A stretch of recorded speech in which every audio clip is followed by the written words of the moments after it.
Hello, and welcome to a special edition of Raising the Bar with MBBA.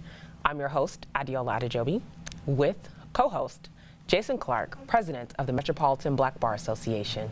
Thank you, Adeola. So the Metropolitan Black Bar Association is the largest bar association of predominantly African-American attorneys in New York. Our goal is to advance equality in the pursuit of justice, assist in the professional development of our members, and address legal issues affecting New Yorkers. The purpose of Raising the Bar with the MBBA is to foster a substantive conversation about justice issues affecting our community, and to identify a couple of solutions in the process. Today, we are going to talk about immigration. People on both sides of the political spectrum understand that our immigration system is broken. Immigration is a fundamental part of U.S. history. However, under the current Trump administration and economic climate, so much is misunderstood and leads to xenophobia and unrest in this area. Joining me now are attorneys Sheldon Smith and Simone Williams. Hello. Hi. Welcome. Thanks for having us. So we're going to jump right in and kind of set up some basic questions before we really get into the meat of immigration in the U.S. today. So first things first, what are the various ways within the immigration system that allows people from outside the U.S. to come and live in the U.S.? So the way our immigration system is set up, there are three general ways that allow people to come from outside the country to come here to live. Either they have a qualifying family relationship, a qualifying relative, so the family base we call it. They have qualifying employment, so an employment-based opportunity to come here, work, and live. Or on humanitarian grounds, they come here from another country and they claim asylum because they can't return to their country due to harm they may suffer. Or they're a refugee, so from their country they gain refugee status and they enter the country as refugees. Those are the three general ways someone can come here to live. Okay, and in terms of options that are available for permanent residents or U.S. citizens that wish to sponsor their family members, how does that work? So to qualify for a family-based immigration status, to get a green card, as they call it colloquially, if you are a U.S. citizen or a lawful permanent resident, LPR, you can apply for certain family members to gain permanent residence. If you're a U.S. citizen, you can file for your spouse, you can file for your married or unmarried children, you can file for a parent, you can file for your siblings. If you're a green card holder, you can file for a spouse, you can file for your unmarried children. Now, those different categories, how much time it may take for those people to get a green card, it will vary greatly. For example, if you're a U.S. citizen and you file for a spouse, there's no wait. You may hear about the proverbial immigration line. People have to wait for their green card. There's no line if you're the spouse or child of a U.S. citizen, child unmarried under 21. The only waiting you have to do is the administrative processing, which may take 6 months, a year, relatively short. If you are the sibling, brother or sister of a U.S. citizen, you're looking at maybe a 13-year wait, much longer if you're from certain countries like the Philippines, China, India, because there's a lot of immigration from those countries. But for most countries, about a 13-year wait for a sibling of a U.S. citizen. So the time can vary greatly based on the relationship. And a lot of people think you can file for other relatives. No, you can't file for an aunt or a cousin. There are only certain relatives you can file for. Okay, and just to highlight that, the relatives that you can file for are which ones? So basically, if you're a U.S. citizen, there'll be a spouse, your married or unmarried children, a parent, or a sibling. If you're a green card holder, your spouse or your unmarried children. So one of the things I was also thinking about is, let's say you're an individual who lives in the U.S. and you don't have any family ties, right? Like, what are your options in that type of situation? Okay, so we spoke about family-based immigration, and there's also employment-based.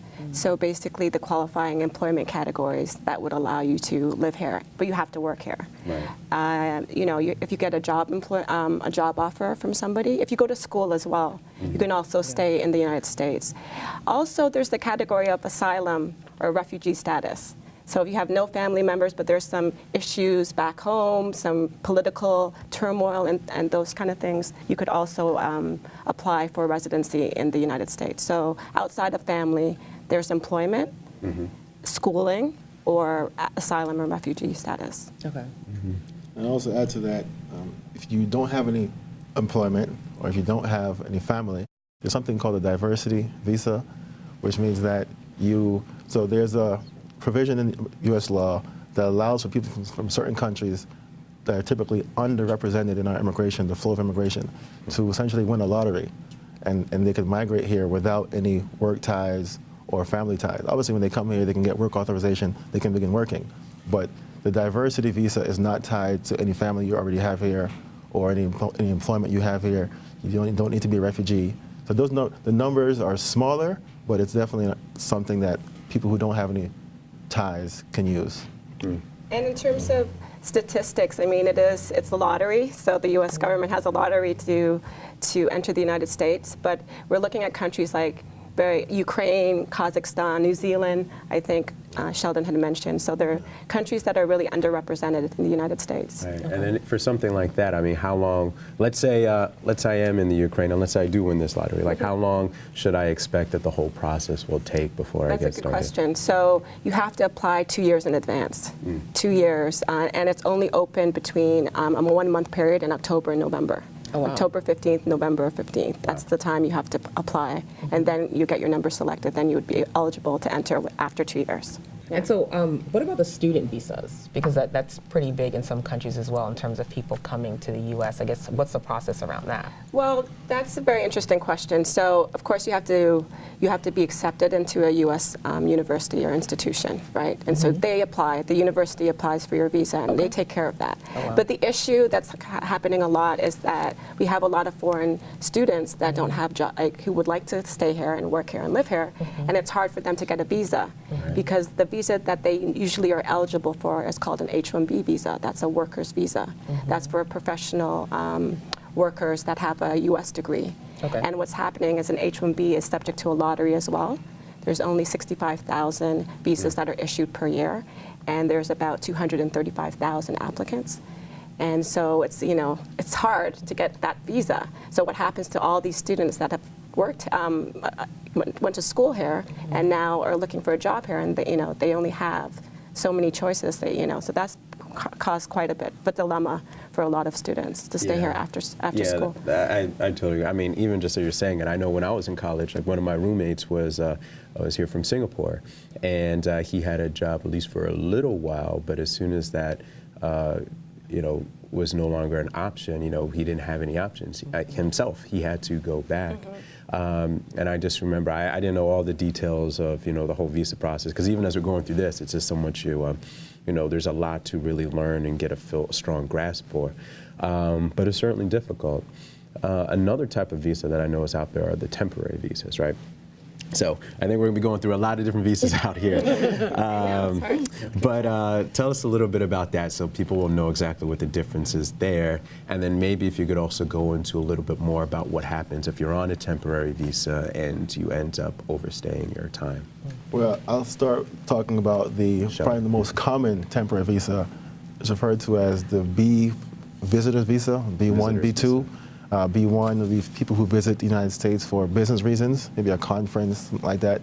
The B2, someone visits the United States for tourism, pleasure. They come to see New York, see the Empire State Building. Those visas are issued typically at a consulate in their home country. They may have a validity period of 10 years or less, but the amount of time you're allowed to stay in the U.S. while you're here is limited. It's typically 6 months. So when you come into the United States, you show your B visa at the airport. It's stamped, has an expiration date, and you have to leave by that date. You can seek an extension of that status while you're here. So if you need, for whatever reason, qualifying reasons, you need to stay in the U.S. beyond the 6 months, you can file with the federal government and get an extension. But if you don't file and get an extension, you stay beyond the 6 months, you're considered what's called an overstay. And there could be consequences for that. Now, if you overstay by a couple of days, couple of weeks, even a month, and then you leave, it doesn't trigger any legal consequences. However, if you're here beyond 180 days, beyond the expiration of your visitor visa, and you leave, you're barred from re-entering the U.S. for 3 years. If you stay beyond a year over the expiration of your B visa, then you leave, you can't re-enter for 10 years. Obviously, those are some pretty harsh consequences, right? A lot of folks don't realize. Now, of course, there are folks who come and they stay beyond a year, And the question is, well, what are their options? You know, if they leave, they're going to be subject to the 10-year bar. So can they find a way to stay in the United States, maybe get legal status? And there are avenues, not many. For example, one is if you marry a U.S. citizen, well, if you become what's called an immediate relative, so you're the spouse of a U.S. citizen, you're the parent of a U.S. citizen, or you are the child of a U.S. citizen, that U.S. citizen can petition for you, and you'll be exempt from some of the statutory restrictions that would otherwise apply, right? So you can regularize your status, get a green card, and then travel if you want to. However, obviously not everyone is a spouse of a U.S. citizen, so they've overstayed their visa, it's been longer than a year, they don't have an avenue to get a green card or to regularize their status. So they're in a tough situation, because if they leave, they'll be subject to that bar, but there's no avenue for them to potentially get a green card. So, you know, if you overstay a few days or, you know, a month or so, even though you're not inadmissible, like subject to the bar, you still have to explain that to the consular officer when you go to the embassy. So, you know, when they see that you've overstayed, they can still make a determination to issue you a visa or not. So our advice is really, please do not overstay your visa. Right. Please go home after, you know, your allotted time, because you still have to explain it. On the visa application, it says, have you ever overstayed your visa? You're going to have to now check yes. So that's a problem. And I imagine you probably have to give a description or a reason after Exactly. that. Right. So actually there's something that Sheldon said that was interesting. So Simone, let's say you've been here for, I guess, just 6 months, right? And you do want to stay a little longer, and you do make that request. I mean, is that something that's pretty typically approved, or is there's got to be some type of material reason why you have to? Like, you know, what process is that? Because I would think, let's say I'm here for 6 months and I do want to stay longer, then why don't I just apply, and then maybe I don't have to worry about some of these things? That's a good question. That's a great question. You can apply for an extension. That's the short answer. You can extend your status. So you just have to make sure you extend before you expire, right? Yeah. And then the good thing is that once you've applied, you can still stay for as long as it's being processed. So if it, for instance, you know, it expires, but you're under processing of the extension, you can stay in the U.S. You don't have to leave. Got it. So that's the good. And then in terms of the follow-up to what maybe you might have been thinking, but you know, suppose you want to actually stay here and live here and reside here, then you can apply for a work visa. If you get a job offer, you fall in love with a U.S. citizen, you could apply for a green card through the U.S. citizen if you get married. So, and another thing too to bear in mind, there are certain restrictions in terms of when you can apply for a green card if you come here as a visitor, because they have this thing called dual intent. So you have to wait at least 90 days before you apply for a green card, for instance. You can't do that. It has to be a 90-day period before you could apply to adjust your status to U.S. permanent residency. Oh, wow. Okay, so I come into the country and I have to wait at least 90 days before I make a request for a status adjustment. A status adjustment to U.S. permanent residency. US okay. Now you could adjust to student. You could adjust to temporary visas through a worker, because worker visas are mostly temporary. You know, 5 years of H-1B, L-1 visa. There's a lot of worker visas that are temporary. You can do that. You can make that adjustment, but you can't adjust to U.S. permanent residency, which is called the green card, until after 90 days. All right, so let's talk about this current administration. There's so much to say there. So much. Has it become more difficult for people to obtain visas under the current administration? Okay, so I'll answer that question first. So yes. Yes and yes. I mean, it's unfortunately there's a little bit of you know, pro-American worker, anti-immigrant going on within the U.S. immigration system. So we're looking at scrutiny with worker visas, you know, very normal processing of computer engineers, software engineers, for instance, who have U.S. degrees are having issues. They're getting issued something called the request for evidence. And that normally would never happen, but it's happening under this administration. They're just looking at every visa with a fine-tooth comb, workers particularly, professional workers. So that's the issue there. And I think, you know, you've heard of the travel ban. You know, people from certain countries are now not able to enter the U.S. So I would say on the whole, there's an issue. Right. And it's higher, but just so everyone knows, it's not, just because there's issues doesn't mean that they can't still, you know, apply for these visas. It's just a little bit more challenging. The law hasn't changed. the U.S. still is welcoming foreign workers and individuals in general. The laws have not changed except for the travel ban, but we just have a little bit more challenges in terms of the scrutiny of these visas. Okay. Yeah, I agree with that. I mean, one thing to remember is that immigration law is statutory set by Congress, and Congress really has not made any significant changes to the immigration law for a long time. However, the executive branch does possess a great deal of control over policy decisions. So to the extent that we know there's been more scrutiny of people coming into the country from certain countries, from all countries, then I guess the process has shifted somewhat, yes. Okay. And so right now we're a part of the shutdown, right? Government shutdown. How has that affected people that are applying for visas? I'll take that. You can follow up. Yes. So the agency that primarily processes visas, USCIS, U.S. Citizenship and Immigration Services, is not affected by the shutdown. The agency is not subject to congressional appropriations. It's actually funded by the fees that people pay when they apply for immigration benefits. That's so good. yeah, that is good, right? So business is going on as usual in that respect.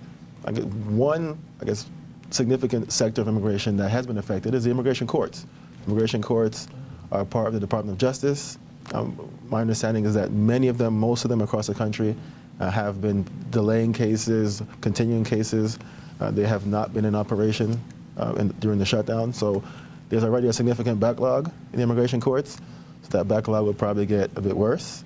But to your question, as far as visas, citizenship, that kind of stuff, the agency is still moving. I'd like to add to that. There's a particular type of immigration visa that I happen to practice a lot. It's called the EB5 Visa. Okay. So that's the investment visa that foreign investors can invest $500,000 or $1 million into projects in the U.S. Right. That program has actually ceased. Really? Just because of the shutdown. Right. Normally it's renewed every year, or it's supposed to be renewed just because the government is shut down. Right. It hasn't been renewed. They haven't had a chance to renew it. Okay. So essentially the issue is they can still file the application, it's just not going to be reviewed at this time. Mm-hmm. So this is not to say that it's no longer existing. It's just that because of the program not being renewed right now, until the government goes back into session, they can't actually be processed. But as far as the EB5 visas that have been filed before the government shut down, they're processed as usual, business as usual for those. And quick question about the EB5, in terms of, because there's amounts that people have to invest Right. in order That's to a good qualify for question. certain things. Do they have to invest the money first before they apply, or do they apply then invest? They have to invest prior to actually filing the application. Okay. I mean, so the investment has to be transferred to the project, and then because the evidence of the investment Right. has to be shown when you Right. file the application. Okay. So, Sheldon, crime. That's one of those issues that definitely comes up a lot of times. Let's say I am here and I'm here, I guess, legitimately on a visa, and I end up committing a crime. What am I looking at, or what happens? I imagine it has to do with the type of crime or what have you, but can you talk a little bit more about what the results are if someone commits a crime if they're here as an immigrant? It absolutely has to do with the type of crime, Jason. So if you've been admitted to the United States, whether it be as a visitor on a visitor visa, or you've been allowed to come in as a permanent resident on a green card, and if you have a green card, you can essentially stay here indefinitely, live in the United States indefinitely, renew it at certain intervals, of course, but your right to live in the United States is limited based on your conduct. And criminal conduct is definitely the biggest factor there. A lot of people, I don't think, realize how many criminal consequences attach in the immigration context if you have been convicted of a certain crime. Now, there is due process. So, for example, let's say you have a green card, you've been living in the United States for 10 years, 15 years, and you're convicted of a certain crime that qualifies under the immigration law that would make you removable or deportable. You could be put in removal proceedings or deportation proceedings. You'll have to face an immigration judge. You'll make your case as to why you're not deportable, or you may concede that you're deportable, but seek some other form of relief in immigration court. But there definitely immigration consequences that will attach to someone who has been convicted of a certain crime. And conviction could even be a plea. So if you plead guilty to something, a lot of people plead guilty to certain crimes, not realizing that immigration consequences attached. Matter of fact, the Supreme Court issued a decision in 2010, Padilla v. Kentucky, that said your lawyer, your criminal lawyer, actually has a professional obligation to tell you if immigration consequences could attach to your plea deal. If not, there could be ineffective assistance of counsel claim against him. That's how serious it is. But if that does happen, so let's say I do plea, and for whatever reason my attorney does not take that into account, but I've already had that agreement. I mean, what happens at that point? I mean, can the agreement get revoked, or am I just in a situation where I'm just out of luck? Well, no. So what can happen is you have to go. Well, there's a process for actually making an effective assistance of counsel claim. So you need to actually go back and say, well, show that my attorney did not make these proper disclosures to me. I didn't know what I was doing. And then once you establish that, then go back and say, well, if I had known that there would have been immigration consequences, I wouldn't have pled guilty. And then you can kind of build on that showing and potentially avoid the immigration consequences you would have faced. So let's talk about sanctuary cities and whether New York is a sanctuary city. Just recently, November of 2018, I'll define sanctuary city first. It's a term that's been used to define state and local jurisdictions that limit their cooperation with the federal government with respect to immigration enforcement. As I said before, immigration is a federal area of law. Immigration officials, ICE, Immigration and Customs Enforcement, they enforce immigration laws in the interior of the country, federally. Sanctuary cities are referred to places where states, local jurisdictions, where they may not cooperate with ICE with respect to turning over criminals or people who have been convicted of crimes to ICE. Now, not all jurisdictions necessarily cooperate with ICE. Now, with respect to New York in particular, there was a appeals court decision that came down in November of last year where the New York appeals court held that New York City law enforcement is not permitted to essentially cooperate with a request from ICE to detain an individual who the state has no grounds to hold that person in custody any longer. And what happens is ICE will make a request to the state law enforcement and say, well, this person, he's in your custody. I know you're going to release him. The person has a right to be released. There's no grounds to hold him criminally. Could you please detain him while we come and pick them up because the person has certain immigration violations? And that's what's called the ICE detainer request. And you may have a state law enforcement agency that says, okay, we'll hold him for you. Well, the New York court said, under New York law, that's not permissible. Like if the person has served their time, if there's no reason to hold them criminally, to detain that person criminally, you must release them. You cannot comply with a request from ICE to hold them beyond the time they should be held for criminal reasons.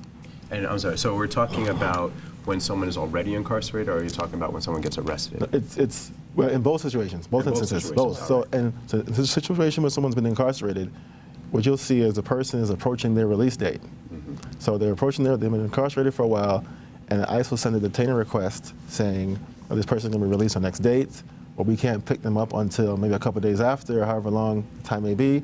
They send a request to the sheriff or to the state police asking for a detainer, and then they'll go and get them after that time. Well, the ruling was that that's not permissible under New York law. And with respect to someone who's been arrested, right, that they may have arrested you, and of course, as we know with criminal law, they cannot arrest you and detain you indefinitely, right? But they may get a request from ICE, since you're in their custody, since you're in state custody, ICE may make a detainer request. But could you hold that person? If there are no criminal grounds to hold them, we have immigration grounds for us to take custody. That's also a detainer request in the arrest context. So under neither situation, under current New York City law, as established by this case that came down in November, should New York law enforcement be holding immigrants for ICE to take custody. Right. And that's a really important point to really hear, because that November, I mean, that's only a couple months ago that happened, and that could have such real ramifications for folks. Yeah. In terms of, I do want to delve into that just a little bit more. So in terms of when someone is arrested, right? So let's say someone was just standing on the street corner and there was a raid or whatever, and this person is caught up, they're arrested, but they're released and they didn't do anything. I'm just wondering, like, how would ICE get that information in the first place, I guess? Well, they may get the information directly from the law enforcement, the detaining agency. They may have some type of communication line with the law enforcement agency where they get a list of who's being detained. They may have been some type of interrogation where the person was asked questions about the immigration status. They couldn't produce any evidence of lawful immigration status. That information gets to ICE. Am I aware of all the different channels the ICE uses to get their information? I'm not, but some ways, and of course we know ICE is law enforcement, state and local law enforcement. There's a law enforcement community, so I imagine there are potentially multiple channels, but that information gets to them. Absolutely. Yeah. Okay, and so we are running out of time, Okay. but we would love for you to provide 2 or 3 points that are things that people can take away. I think the first point would be, please check your status, make sure you're in status if you're here in the United States, and if you're about to be expired or if there's any issues, please consult an immigration attorney. It doesn't have to be me, anyone, please, because once you're out of status or there's issues, it's very hard to sometimes go back and fix it. There's one point I'll make, and I've seen, I think it's unfortunate that there are a lot of people who are in the United States lawfully. They've been here for a long time, maybe since they were children lawfully, or you may have children who've been here since they were kids lawfully, but they're not citizens, right? They're completely legal, they have green cards, but they don't realize that their conduct, criminal conduct, and it could be something like a DUI, which we don't think is being very egregious when it comes to the range of things someone could do. But depending on the jurisdiction you're in, your conduct could lead to severe immigration consequences, and you may find yourself in the removal proceedings. So I would want people to be informed, and their family members to be informed about how they comport themselves and the conduct they engage in, because if you're not a U.S. citizen, you could definitely be subject to deportation, even if you've been here for a very long time. Yeah. Okay, well, that's all the time we have.